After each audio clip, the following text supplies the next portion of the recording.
अब आते हैं एक मशहूर आयत जो कि ज़मीन और आसमान के बारे में है, जो कि है कानता रत्क़न। जो लफ्ज़ रत्क़न है इसका अरबी में मतलब होता है ऐसी चीज़ जो बिल्कुल जुड़ी हो और उसको दूर करना मुश्किल हो।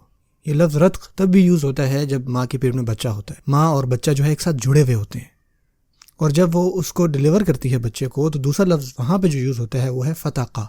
ये वह वक्त है जब माँ से बच्चा जुदा हो रहा होता है। सो आयत कहती है कि आसमान और ज़मीन एक साथ जुड़े हुए थे, उनको दूर करना बहुत मुश्किल था, लेकिन फिर हमने उसको जुदा जुदा किया। यानी ये जो यूनिवर्स है एक वक्त में एक साथ एक दूसरे में जुड़ा हुआ था, और फिर अल्लाह ताला ने इसको इससे जुदा किया और एक दूसरे से दूर दूर फैल गया। और ये चीज़ बहुत क्लोज है, बहुत ही ज़्यादा, जो साइंस में जिसे आप पढ़ाते हैं बिग बैंग थ्योरी से।